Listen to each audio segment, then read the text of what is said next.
Welcome to One Shots Tavern, Downtime, Episode 2. Today, I am joined by Eryn, or you may know her as Vesper Frost from the Eye of the Tyrant, our actual play. Welcome, Eryn. Hey, thanks. Eryn and I became pretty quick friends and colleagues after Eryn joined one of my Start Playing games, and then transitioned over to being one of my players in the actual play. Eryn is a game master for hire over at Start Playing Games as well, but also is a Twitch streamer and a TikTok content creator, something that I might not be able to say about myself in about 9 months. Mm, So, Eryn, let's talk about your introduction to Dungeons and Dragons first, because you are a relatively new player slash GM. yeah. I think compared to all the other players in the actual play, I am 100% the newest player. But the question is, do you want my original story of my introduction to Dungeons and Dragons, or do you want my actual? Oh yeah, I want the actual one. Give me all of the dirty deets, because yeah, Oh, that's so what this is all that's the about. original. The very if you want the dirty details, you want the original. Funnily enough, I'm 32, and Me too. back when back when I was 8, I had a very large crush on a guy who introduced me to the world of emulators, so I was able to play older Final Fantasy games. I was a nerd. Always been a big nerd. Always been a gamer. However, I was also very much into creative writing. That's always just been my bag. And he was like, "We're playing Dungeons and Dragons. I think you would like it. Would you like to try?" And I said, "Yeah, why not?" So I got up, dressed all real cute. My friend did cute space buns. I had these heels on, and I went Yeah. to, I think it was a games workshop in my local town with this guy, some other guy. I don't even remember what he looks like or what his name was. And then their dungeon master. I can't even remember what I played. It was such a terrible experience, unfortunately. So imagine, I don't know what D&D was like in 2010. I don't know what version it was on, but It was whatever that was. 3.5. That means unfortunately nothing to me. But yeah, I don't remember what I played. I don't remember much of anything other than this guy had drawn a map on a large piece of paper. I don't even think we had tokens. I think we just were using little placeholder token sort of things. Yeah. And he was like introducing us to this town. And I think the plot hook is you find goblins in a building in this village. And my character was the one who found it. And so I was like, okay, I don't want to fight them. I would like to burn the building down. And he was like, okay. And what I didn't know at the time is this guy hated my guts. Oh So no. I burned the building down. He immediately came up with, "The guards of the town are very upset that you burned this building down, even though it was full of goblins, so therefore you're arrested and we're throwing you in prison and you can't play with us anymore." That's my original introduction to Dungeons and Dragons. However, how I actually really got into it was back in 2000 and it wasn't pandemic years. It was after pandemic years. Math is hard. I'm a DM and math is hard. I think it was about 2-ish years ago. I was like really in a kind of hard place mentally. Yeah. And I was like, Screw it. I'm going to put myself out there." And I found a group who was playing in an Exandria campaign. The DM actually approached me and said, "I'm starting this campaign. Would you like to join?" I placed a little ad in a Looking for Games Europe Yeah. Discord group. Yep. Um, And from there, I binged watched Critical Role. I finished like the first 2 campaigns in about 6 months. Um, and from there, I joined a couple of different campaigns. Some of them have worked out, some of them have fizzled.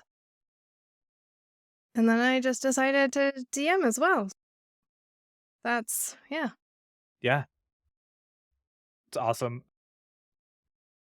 The story of like your first experience, right? Being the player who uh you're there for a boy. We've all been there. I was there for a boy. And you don't really, of course, and it's not your fault, right? You don't understand the etiquette of playing Dungeons and Dragons at that point. Nope. Yep. Now, you as a game master can see, oh, this player wants to just burn the building down. Huh. Yeah. That throws a bit of a wrench in everything that I have planned, but also having a adversarial game master running for you, the worst. It Always the really worst. yeah. Uh Yeah. it I mean, ruins, yeah. from a dungeon master's perspective now, I do understand it, but at the same time, I've definitely had to learn to roll with the punches. Yeah. I've had players who have completely broken the law in a city, and I'm like, "All right, now you guys are going to court, so have Yeah, fun with there's that." consequences for your actions. Crazy thought, right? And yeah, absolutely. So you also stream on Twitch Yes. relatively often, not as often right now just because you are running a bunch of games on Start Playing Games. Tell me about that. Tell me about, because that's your introduction to content creation, right? Is this Twitch and streaming space. So, yeah, tell me how you got started with that. So, okay. I'm not necessarily like an original streamer from Twitch, but I have been streaming on Twitch since 20, so almost 11 years. I think actually, no, I think 11 years I think that's about when I started. So pretty It early, was, yeah, pretty early. back when I'm never Twitch good at paid remembering dates. really well. I wasn't a partner though. So that's I fair. mean, yeah, my, my Twitch career is definitely an interesting story because I just started it by chance. I had a good friend, whom of which you know, who is a player in one of your campaigns, suggest to me that I Hi, Ryan. hi Ryan, suggest to me that I start streaming on Twitch because, and I believe the quote was, "Your reactions are hilarious." Because we were playing like Minecraft or something. We had like a Yeah. little group of writers who we were doing like NaNoWriMo, and so that's how we got to know each other. But we all liked games as well. And yeah, so he was like, "You should stream because you're hilarious." Um, from there, I was a Minecraft content creator for quite a few years, which is not the proudest moment of my life to say that I was. There's nothing wrong with being a Minecraft content creator, alright? My best times ever streaming on Twitch was having random idiots that have grown up now join my games and just cause chaos. Yeah, By far the most interactive community, but continue. yeah, yeah. No, but I streamed for about a year until I got partnered. I got partnered accidentally. My my husband, who I met through Twitch, at the time, I was actually in another marriage. Just spilling out all the drama here. But I Fine. was in another marriage. He began to my now husband began to network with me back in 2014. And he was a Dark Souls streamer. Like he just speed ran the crap out of that game. But he would raid me way before the raid button was a thing. He'd Yeah. actually send his viewers over to me. Obviously, my viewers got boosted. One of the Twitch admins saw that I was getting a lot of viewers, and so she approached me and she was like, "Would you like partnership? We're doing a charity stream." And I was Yeah, like, "Yeah, why not?" And he yeah. was really upset, I will say. He was very upset that I got partnership off of his viewers because he was trying to get partnership. And then we started dating after my divorce. After the divorce, yes. The divorce. Into Yes. listen, out of a crappier situation into a better, happier situation is nothing Exactly. to be ashamed of ever. So, yeah, it's fine.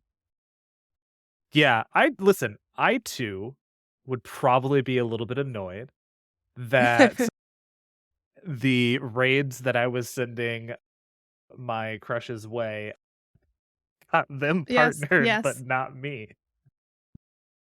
It's a it's happy in the end, and that's what In matters. fact, I think the guy that he was ranting to when he got mad that I got partnered ended up being the best man at our wedding too. That's great. That just ties in. Just a nice little online content creator wedding that has Yeah, lasted yeah. a while. So It yay. has, yes. Yes, it's Uh, good. yeah, that's amazing. Listen, I've tried listen, okay, no, I haven't really tried. That's the big thing. I could probably do the Twitch streaming thing and do it regularly. I just I don't know what it is that I can't keep my attention on in order to do the thing. Every time I do it, I meet awesome people and they join and they're like, "Oh, sweet, we're friends now." I'm like, Yeah. "Fantastic." And then I go 6 months without going live on anything. Hopefully that'll change here on One Shots Tavern. Eventually, we will be doing some online game streams of some sort. But it's hard. It's a lot of It hard work it and is. dedication. I think the part for me that To I don't like is the whole stay online for at least 4 hours thing. yeah. To anyone looking into being a content creator or being a Twitch streamer, I highly recommend you don't. Um, Exactly. it's unfortunately, it's a lot more than just being online.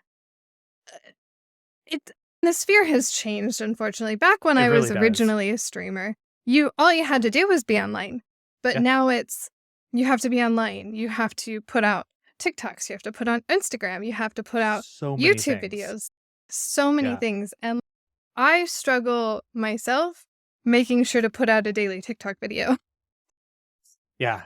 Oh, believe me. I'll just Yeah. stream on occasion when I really feel like it. Right now I'm enjoying games for myself personally. Like it can be stressful having to entertain. It really is. Listen, I don't do it as much right now, which is funny because now all of a sudden our TikTok account's like actually taking off. But having to post 3 times a day on TikTok at like intervals sucked. Just getting up to 1,000 followers was the worst. And I hop onto Instagram Reels, right? And I attempt to do the same thing. And you just don't get any traction because it's a whole different culture. And then you Oh, start to yeah. realize that YouTube has its own completely different culture, Yep. and Twitch has its own completely different culture, and Kick has its own completely different culture. And so it just gets worse and worse because Really yeah, does. you have to think about what you are posting on each of these things. It's not enough to just go, "Oh, I'm going to post the same video on all of these." I'm going Yeah. to post the same live stream on TikTok Live as I do on Twitch, as I do on YouTube, as I do on Instagram, as I do on Kick, and whatever stupid streaming service has come and gone in that time Yeah. because the audience react differently. They're looking for different things and they want to be entertained in a different way. So I would say like Gen Z and like our age of millennials are very much like the people who are still holding on to Twitch, right? Mm. Because a lot of Gen Z were raised watching Minecraft videos. They're all adults now. Like all those people that watched us play Minecraft back in the day are It's hard to think, isn't it? they're full on some of them have finished college at this I know. point. I remember one of them messaged me and was like, "Hey, do you stream anymore?" And I was like, "Oh, hey, we used to play Minecraft together. How's life?" And they're like, "Oh, I got my degree." And I was like, "Holy crap, I'm old." You know Yeah. what I mean? I don't like to think about it too much. No, it's rough. It's rough being in our 30s at this point, but it's content creation is definitely a hard game. If any of the viewers are looking to get into content creation out there, for one, you can check out the link in the bio. Here we have our affiliate link for Podbean. If you want to start a podcast, join that. If you need a link or a Beacons link website, check out oneshots.tavern.com because we've got a sign up on there that would help the show. Uh, but yeah, Gotta let's those promos in. gotta get them all in. I'm supposed to You talk about really them do. all the time, and I just forget. I don't even mention them on the normal podcast, and I'm supposed to. But that's the problem with content creation is in order Yeah, for us to make a living doing this, we have to be on top of those links. We have to be on top of our affiliates. We've got to be on top of our sponsorships all the time, which really. makes it Yeah. makes things complicated. It really does. But Even on Start Playing Games to draw it to there, I you put out a fantastic video that talked about eh, GMs who are looking to get started on Start Playing Games, and you gave some advice. And I watched through the whole video, and one of the tips you gave was like, put emojis in your title. And I was like, oh, maybe I should try that. And I literally did that. And then I got like 4 or 5 different messages within the span of 12 hours. it's crazy how something so small and stupid affects It's, the yeah, way people see your titles. So yeah, yeah, let's actually move on to the game mastering for hire thing because we're both doing it. It's the main source of income for us right now, right? yeah. What would you suggest to people looking to get into it? And I'll give my suggestions after. Oh, okay. I think firstly, don't hold back. I've had a few people been like, I don't have enough experience. And I'm like, look at me.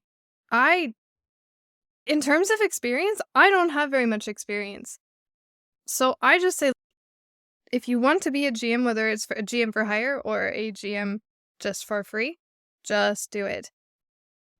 I think the other big thing is you do need to not be afraid to put yourself out there on other platforms, whether like Yes, pick one, just pick one. I just picked one. TikTok, Yep. just one, because it's if you pick too many, then you're spreading yourself too thin. Pick one, be really good at that Yeah. one, interact with other content creators, put out your posts on there, talk about your GMing experience, talk about games that you're hosting, all of that. I think it's important. You have to be your own advertisement. You have to be your own billboard, Yeah, which absolutely. sucks, and I hate doing it. Otherwise, you're not gonna get anywhere, but Yeah. yeah, I'd just say, just do it. Yeah. It's funny actually talking to because Start Playing Games has a wonderful Discord with a GM's only spot Yeah, on it. And I talk to them a lot about the social media aspect. And they always say, oh, I don't really get a good return on my social media. And I was like, oh man, maybe I shouldn't try this. But then I did. And that was the main reason for those of you who don't know, why One Shots Tavern exists. One Shots Tavern exists as originally my GM for Hire brand. And I started with TikTok because it was the one that I was the most addicted to at the time. And I thought, if mm, I'm addicted to this, other people like me are addicted to this. And people like me are the people that I would like to be in my games. People who think yeah. like me, people who are weird like me, people who are nerdy like me. And so I started posting on it. At this point, I have 30 ish something players, 30 paid,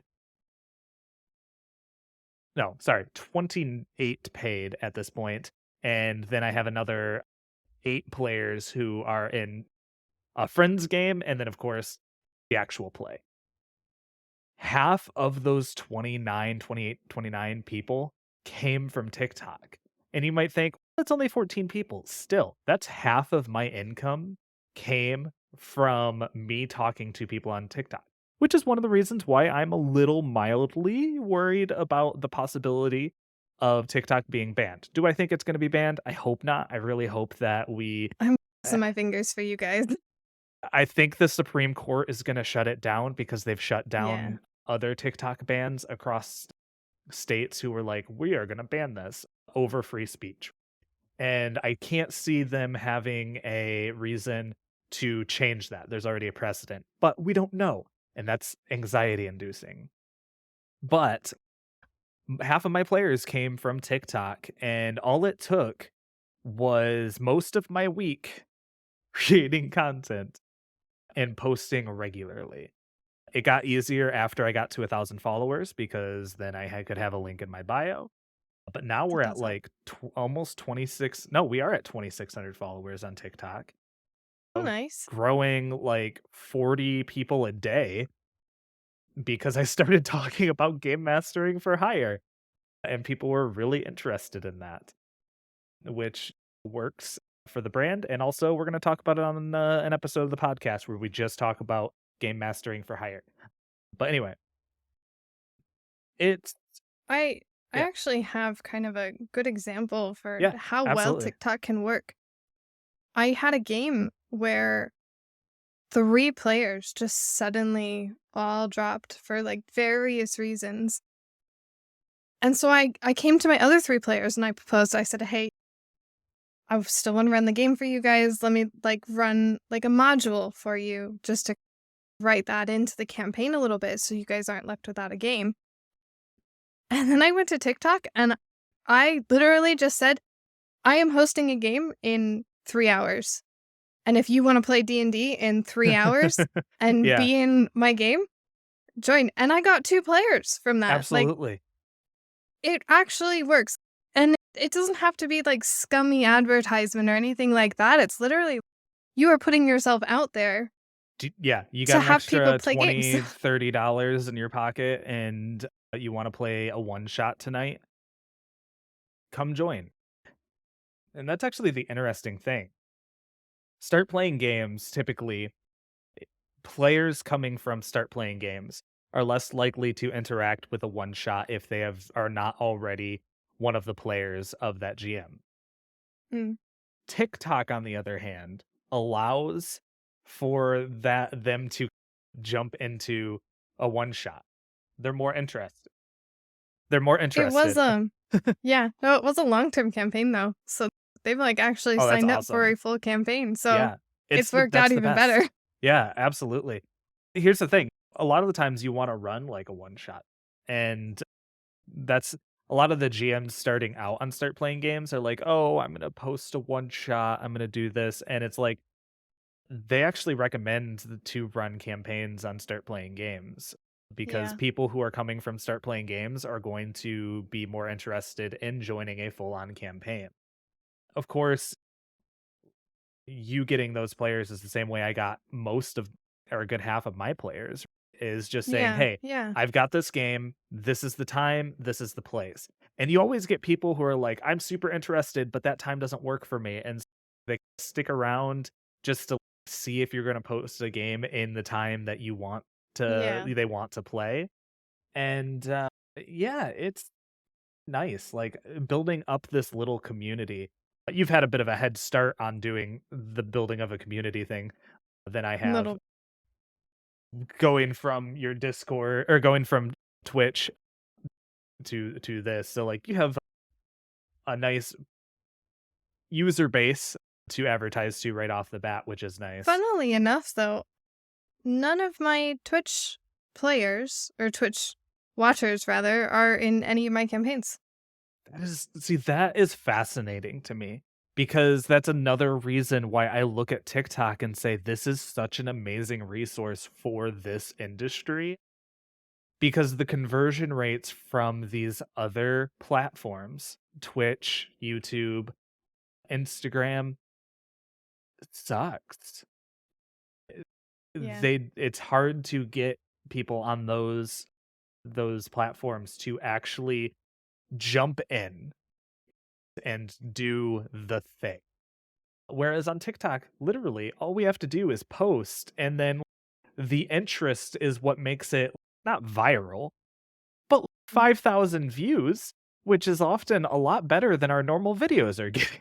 Yeah. Yeah. Well, I think that there are it's definitely a different precedent on TikTok. There are a lot more people who are advertising just different things. Like I'm sure you've seen the people who are like, I'm doing abundance courses or Yeah. whatever.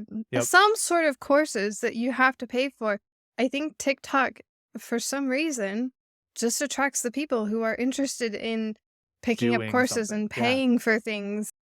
And it's not everybody, granted, but it does attract a certain kind of person Yeah. that is willing to give money for goods. Here's the thing. Think about it this way. TikTok is something that people will spend 5 hours looking at, sometimes more Yeah. in a day, right? And so those are people with free time, a need for entertainment, and often they are over the age of 18 and under the age of 40. And they're in a unique, not unique portion of their life, but they're in a part of their life where they're willing to spend a little bit of money each week for 3 to 4 hours of entertainment with a group of people for the social aspect of it, right? I have a lot of Yeah. players who joined just because they wanted to have the chance to hang out with people for 3 to 4 Mm. hours because work or life just doesn't allow them to do it. And so game mastering for hire allows this social aspect that works great. I believe, yeah, Devin on our Start Playing Games, Devin Chulik interview episode said that he sees TTRPGs as a cure for loneliness, and people Mm. are willing to pay for that cure to loneliness because they want to feel involved. They want to enjoy entertainment with others, especially in this post pandemic world where we spent a year just being inside Yeah. talking to our family. Yeah. Yeah. Yeah. So, That's very absolutely. true. I love being a game master for hire. It's nice. I don't know how close you have become with your players. I know that it's a little bit different being a woman A in little this bit, yes. space, right? Whereas for me as a guy, I don't think about the possible like weirdness that can come from players because I would be completely oblivious if any of my players actually did have a crush on me. But for me, I've become like I actually sat down and was like, I wanted to see if I could name every single one of my players in a short amount of time. And I was able to name every single one of my players in a short amount of time because I have become so close to them. There's like this nice thing where it's like they've become my friends, but they also want to pay me for my services. And that is really nice because it feels very much like they support me and they support the Yeah. things that I'm doing. However, I'm actually interested to hear about this side of things from your perspective because it's not a perspective I'm used to. It's it's definitely interesting. I guess taking it back to my Twitch days, especially like early days, I was definitely a lot friendlier with strangers.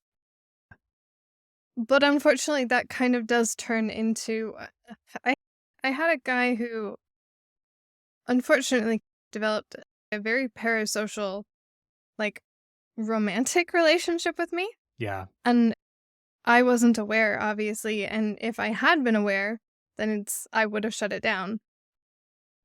And when I got divorced, I waited a bit of time before I announced that I was dating my husband. Um, and as soon as that was announced, this guy was furious. I think that kind of triggered the whole, okay, I need to put a Arm's little bit of length. space. Yeah, I'm always friendly to people. There's no reason for me to be mean or horrible or anything, obviously. And obviously, my players are customers, so I am going to be polite and I'm going to be friendly. I do keep up with people, but not necessarily to the point where I'm checking in on them all the time. And it is just because of that arm's length wall. And it sounds really horrible voicing it because I want to be friends with people and Yeah, I want people to view me like I am a friendly person that they can approach. And I have had players who have approached me and said, like, I'm going through a bit of a hard time. I've got one player, I won't go into all of his personal details because obviously that's his stuff, but he has approached me with things that have been hard. And I've said, look, like, if you do need something, like, please let me yeah, know. But at the same time, like, I also know that I have to put a little bit of a wall up there and just, right. there is unfortunately a little bit of a boundary there because I think that all too often people can develop some sort of parasocial relationship with women. And it's even with players in my games. I had a female player in one of my campaigns and she was married and another player decided that he wanted to have a flirtatious sort of relationship with her character. And he was also married. It gets weird. Yeah, Unfortunately, yeah, it did turn really sour, unfortunately. And it put a damper on things. And so I've learned, especially like seeing other people's interactions, that I have to put that wall there. I absolutely. can't be super friendly with people. I can't like check in and ask how people's days are going. I'll ask a general group. I'll check in with my Right. players in general, but private messages I tend to keep mostly very structured. Let's talk about your Yeah. characters, and if you're gonna miss a session, please let me know. But yeah, so Yeah. I Listen, as a woman in content creation, you have to think about how everything is going to affect you and affect your players yeah, and affect yeah, your income and your safety. Your safety is going to be a top priority. Your player's safety is going to be a top priority. People of have a course, hard enough yes. time not falling in love with their game masters as it is, right? The number of stories I have heard that are positive of people falling in love and getting married to their game masters is a Mm, lot. But in this space where these people were complete strangers to us before they started playing with us, you have to think about things that I don't have to think about, right? It's safer yeah, for me yeah, to have these parasocial relationships with my players because for one, they first thing I talk about my wife constantly because I want them to know, hey, I'm not interested in a yeah, romantic yeah, relationship with one of my players, right? I love my wife very much, right? And yes, it's just that's like a safety thing, right? To say, "Hey, yeah. I'm married." Uh so that they know and they don't start to think in that way. And I think Yeah. that's something else that you do have to keep in mind. If you have a partner, because I've got my husband, you've got your wife, I also have to think about his feelings. Yeah, You And I don't wanna overstep any bounds that make him uncomfortable, and absolutely.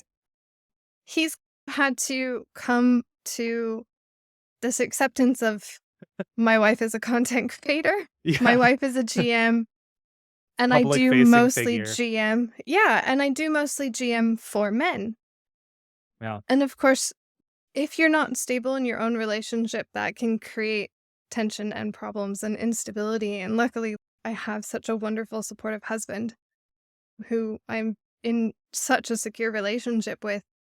But I do have to consider his feelings as well as my own safety too. Yeah, absolutely. And I think that was one of the bits of advice that I talked to you about when you first started looking into game mastering for hire was there is a difference between you as a game master and me as a game master.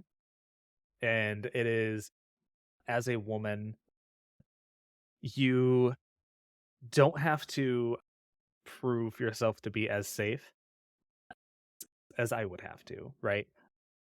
Listen, I am a assigned male at birth, straight white guy.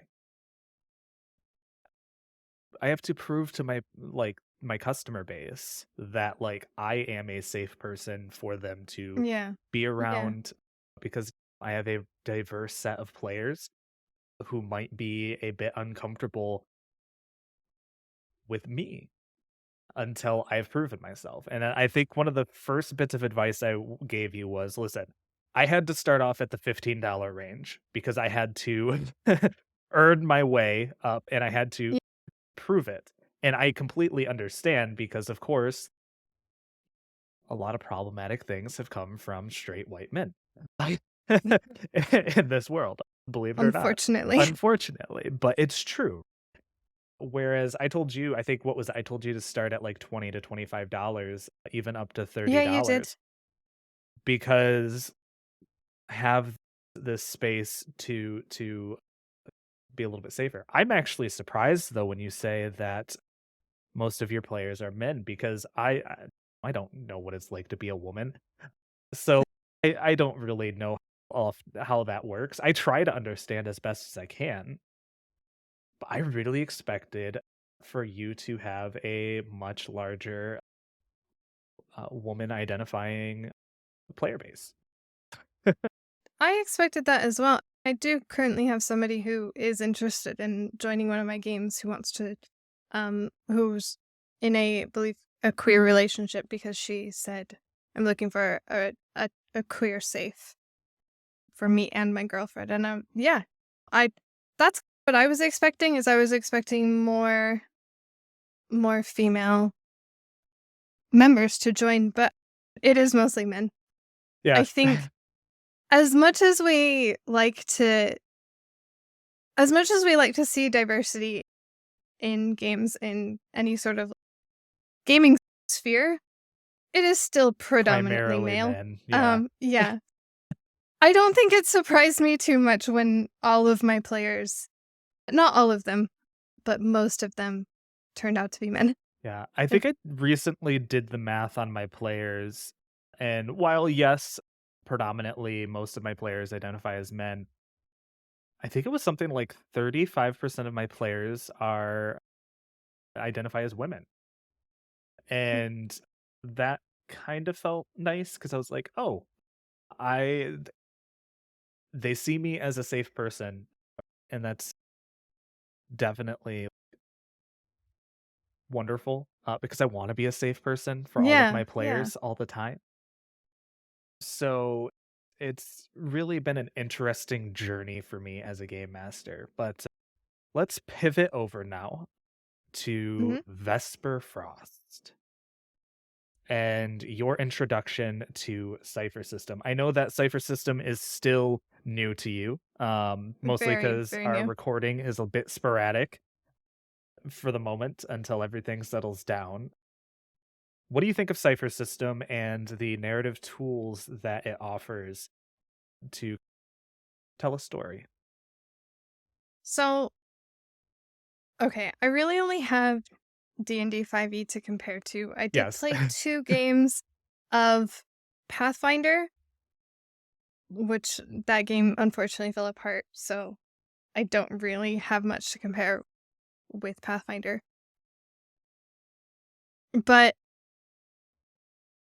it's definitely a steep learning curve for Cypher. I Yeah. think I think there's some beauty in it when you finally learn and understand it. It seems like a simple system once you get over that hill. Yeah. And I don't think I'm quite over that hill. Yeah, I think I will be at a point, but I think I yeah. need a couple more solid sessions. We need to make sure we're on our recording schedule, Yes. and I think I'll get it. I'll get it. But I think narratively, it is quite interesting. And granted, I don't know if it's because of our players' play style or your DMing style or just the way that Cypher System works. But I am often surprised like how little we roll. And I think you did say you don't roll as much in Cypher System, Yeah. but I do like the rolls. Yes. I'm a dice girl. No, I completely understand, and as we get more into Cypher, there's going to be more roles, obviously, but we're at a point right now where we are exploring our characters and growing Yeah, yes we are. into who is Vesper Frost, who is Egg, who is Seer, right? And we are like exploring that while also figuring out where it is that the party wants to go. But the thing that I love about Cypher is there's this oh, it's with Dungeons and Dragons and Pathfinder, you are very limited on what you can do to make sure that you are going to beat the roll, right? Mm, In Dungeons and Dragons and Pathfinder, you have modifiers, right? You might get advantage in some situations, you might get disadvantage in others. And so sometimes it does feel like you are there's more like chance involved. yeah, I do Where yeah. understand that. Whereas with Cypher System, especially as you tier up and as you gain effort and you gain even more edge to make things more effort free, it's all about how much you're willing to put into the role as a Mhm. player. And so if you look at a task, and I can give you an example, if you look at daunting task like fighting somebody who is a big bad in one way or another. Maybe they're just a small big bad, maybe the stakes are high, maybe it's personal for your character and you really want to land that hit. In Cypher, you can lower the difficulty of the roll. And so for those of you listening, if you haven't listened to the Eye of the Tyrant, please check out the Eye of the Please do. Tyrant. We're having a lot of fun 100% do. and we are becoming more and more cohesive with every session as we grow together. And it's great. But with Cypher System, you have this rolling mechanic where you have to beat a difficulty 0 through 10, and you multiply the difficulty level by 3, right? A 0 you don't have to roll for, but a 10 would be you have to roll a 30 or higher, which is obviously impossible on a d20. You have this thing called effort that is going to reduce the difficulty by one whole level, three whole positions on the die. The what you have to get to. And as you tier up, you get more and more of that effort to up to 6 levels of effort total, which means that you can reduce the difficulty by 18 points on the die if you use all of your effort. It is going to drain you and it is going to drain a lot of your resources because in Cypher System, you are using your mental pools, you're using your speed pools, and you're using your might pools, which also act as your HP. And so it's one of those things where it's like, how much does my character care about this moment to get this done? So I have a character that is in a campaign that is finishing on Tuesday nights named Cedric. And Cedric has gone through the ringer. And there was a situation where something felt a bit more personal to him, and he really needed to get a win. For example, he was infected by some alien material and lost his memories and came face to face with the person who did it to him. And it was one of those situations where I had help from my team. They were basically all granting me an asset which an asset works like effort, it reduces the level down, which is super nice and is one of the actions that you can do as a player in combat. You don't necessarily have to make an attack roll. Instead, you can be like, "Hey, over here," and then someone else goes, "Hey, over here. Hey," and it distracts the enemy. My character really needed to kill this guy. That was his whole thing. He needed to kill this guy. But my friends were providing so many of these assets that I was able to instead focus all of my effort on my damage. And when you do effort on damage, it increases your damage by 3 points, to the point Jeez. that I put 5 levels of effort into my damage, increasing the amount of damage done by 15 points of damage, which is crazy because base weapons do 2 points, 4 points, and Mm. 6 points of damage in Cypher system. To the point to where I nearly one-shot this guy. Somebody else had taken a few hits on him, and I was able to end him in a single round, and because of that, it just felt narratively satisfying. I nearly killed my character to do it. I expended every point that I could from his resources, and because of that, it felt so satisfying when I landed that hit and dealt that damage. So, eventually, you'll get to the point to where you are looking at your character in this way and you're looking at these resources that you feel as though you are really just doing amazing things. You guys are still low Yeah. level, right? One of you, I think one of you just hit tier 2. I need to level up and then I'll be tier 2 as well. So, Yeah. It's once you start being able to diversify your character's, special abilities and stuff and really start to key in what it is you want to do, that's when things start to get really magical for Cypher System. yeah. So Yeah. Vesper Frost is how old? She's like 24, 25. I don't have an exact age Fresh for out of her. She's university. like, yeah, she's like young. She's out of university, ready to explore the world until the world wrecked her life. Yeah. Yep. Absolutely. So we're actually starting to explore a little bit of that.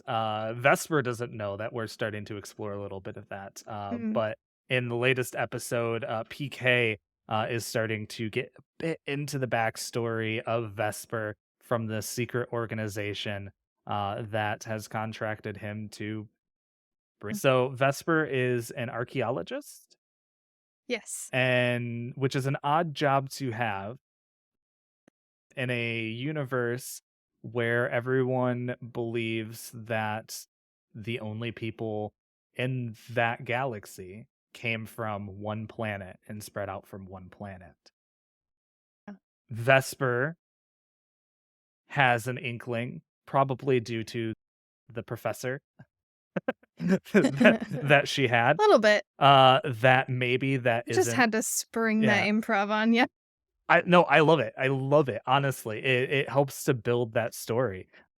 But like now we're starting to see like Vesper's questioning the narrative already on her own terms of what the Empire has told everybody. Yeah, she is a little bit. Yeah. So tell me about that. Tell me about, you can talk a little bit about our zero session. Just don't give any major stuff coming down the line spoilers, but you can talk about some of the nondescript s- things that you found. Be- Dear. Yeah, yeah. I guess to start off with, like, even before we reached session 0, um, I really I wanted to play a character. Okay, this is really bad. Don't do this, guys. Don't develop 2 characters at the same time. But I had this idea basically of a character who could see ghosts and interacted with ghosts. And unfortunately, campaign that I'm in as a player, my friend was like, "Here, create a player," and then DJ's also, "Here, create a player for the actual play." The 2 characters that I've created at the same time were similar concepts. In that D&D campaign, I'm playing a homebrew spirit-bound sorcerer Yeah. who can see ghosts and can use the ghosts for her vitality, basically. And then for Vesper, obviously she can speak with dead. Right. So, unfortunately, it was a little bit of a crossover, and hence why when you said, her arm said property of Eric, I was like, that is my character's name is Aphiri, and that's Aphiri's brother, That's funnily enough, so like, funny. so Aphiri's brother's name is Eric. Vesper has an arm that says property of Eric, unbeknownst to DJ, and I thought, well, it was meant to be. Yeah. Um, but yeah, so I wanted a character who could speak with dead. And I've always had a fascination with archaeology. Yeah. I It's always been something that I love seeing videos on TikTok about what ancient people were doing and all sorts of things like that. And I thought, okay, with Cypher System, it seems like this is something that you can literally do whatever you want. Absolutely. Yeah. Yeah. That's exactly what I did. But yes, and we got into the session 0, and Vespers discovered some lore that shouldn't be there, and yeah. I mean, Yeah. I don't know how much you want me to say really, but yeah. No, yeah. I can take it from there. So this lore really questions one of the major teachings of the Empire, which kind of paints a bit of a target on Vesper's back as questioning the truthfulness of the things that the Empire says. And after discovering this lore and grabbing whatever data that Vesper could, Vesper was then exited this ruin to see that there was a major battle going on over the surface of the planet.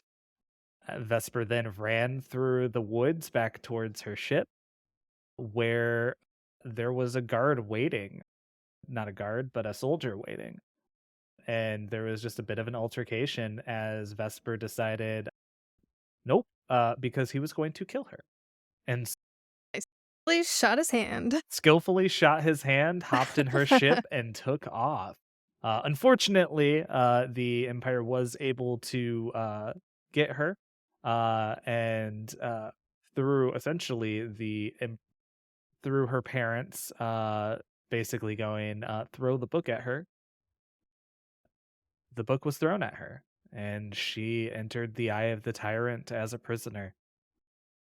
Confused, lost, trying to piece together what exactly had happened. Yep. And that's where the first session picks up is Vesper entering the Eye of the Tyrant for the first time. Vesper's got a lot of worldview stuff that she holds on to because of her upbringing, right? She's Yes. fairly noble. A mother's a senator, father's a weapons manufacturing magnate. So, like, very much at the top of society. Tell me about that. Okay. Another unfortunate character crossover because Aphiri, my sorcerer, is also from a noble family. And my other DM did point this out and said, Eryn, you tend to play a lot of noble characters. And I've realized, yeah, actually, I do, except for one in particular character, but we won't get into that. I don't know why that's a thing, but here we are. I'm sure some psychology person can come and tell me, like, why I'm so attracted to playing noble characters. But yeah, Yeah. Everybody wants to be somebody. exactly. I don't know. I think it's definitely really interesting the kind of relationship that I've set up um for I've lost my character name now, Vesper. Too many characters floating around in this head. Absolutely. perils of game mastering for hire and also playing in a bunch of games. Seriously, seriously. Just keeping track of them all is sometimes impossible. You get an idea for one campaign that crosses over into another. You're like, wait, that doesn't work. Anyway. Yeah, um, yeah, Vesper, I think it was by accident that I made her noble, but it was more the family relationships that I thought I'd focus on, which I think also by accident somewhat reflect the family relationships that I currently have with my own family. right, Um, they are currently a little bit strained. I get on with my mother, I get on with my youngest sister, but I do have some conflictions with my other siblings.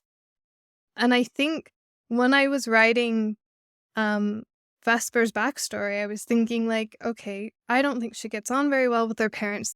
They did put her through school. Um they were supportive of that, but the relationship is probably a little bit more strained. I based the sister character a little bit more off of the that I get along with and thought right. we do still have a little bit of a distant relationship, but there is something there and she doesn't get on with her brother. And I thought that's what I was thinking when I wrote her backstory. I'm sure we'll explore it more Oh, absolutely. as the as the game goes on. It'll be interesting. But it's funny actually because I did see I think there's a couple of TikToks out there talking about how D&D and even Cypher System, so any sort of tabletop RPG where you're actually role playing ends up being some sort of therapy for the players because Really they end up does. writing like what they know. Yeah. But Yeah. I'm not a noble. I don't have that kind of money. No, So that's the one thing that I don't relate to. listen, I get it. Like I grew up not knowing that like I had like autism and ADHD. There my dad always like knew and suspected, but like my mom Mm, didn't necessarily want me to be diagnosed.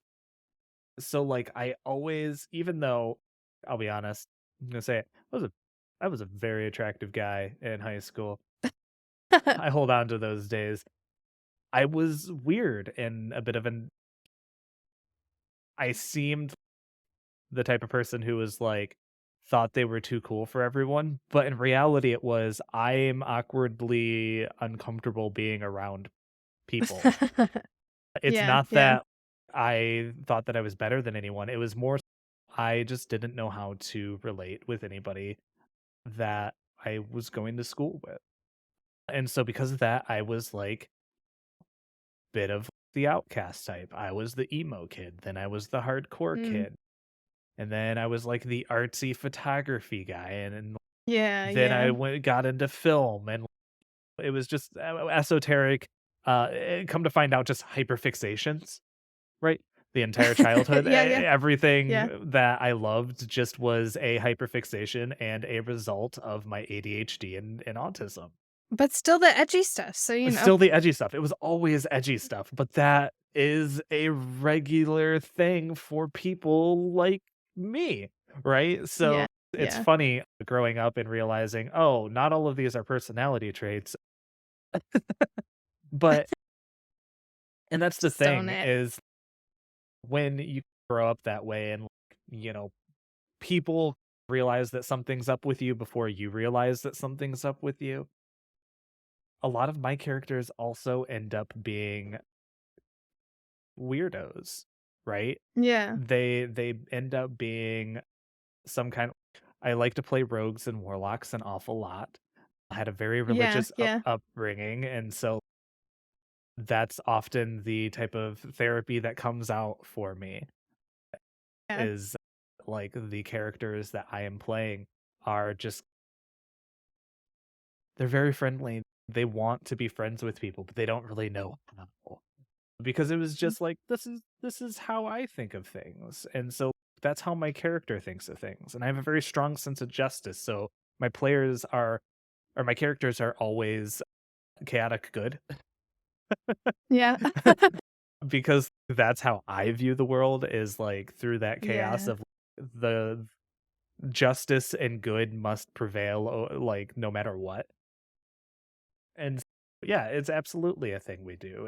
It's not necessarily one-to-one reflection of ourselves, but often our characters are an idealized version of who we want to be with the characteristics that we have. Is what I see in all of my players, it's what I see in my own Mhm. characters. It's just this it's them, but like, with the intensity turned up by 100%. You're gonna get all sorts of people commenting, "I never play anything like myself." It's It's gonna a happen. lie. They're liars. Go ahead, comment it.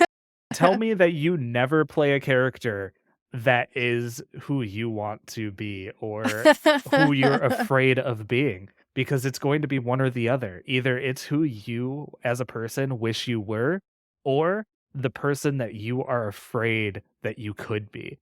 Always. I'm telling you. That is Yeah, it's yeah. guaranteed. 100%. So, let's see. Go ahead and give your spiel, your tagline, your reason why people should be listening to the Eye of the Tyrant, other than to hear us goof around. Other Uh, than to watch Core be egg yeah, and but I'm which is besides Cord being phenomenal, by egg, the way. always. Yeah. I guess my spiel, you should watch Eye of the Tyrant, 1, if you want to learn another system, and 2, because taking in other content can help you grow as a person.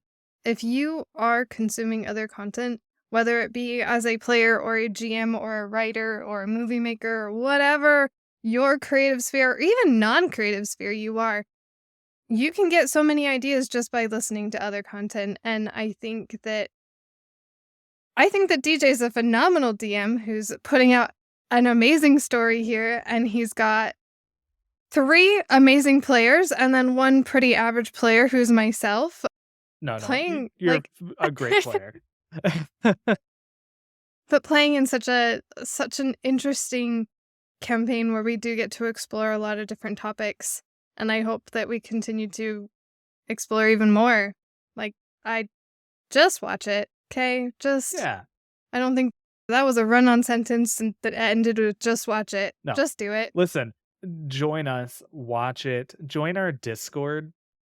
Like, you can go to oneshotstavern.com, you can find a permanent link to our Discord there where you can hop in and join and discuss the episode. There are people who really want to discuss.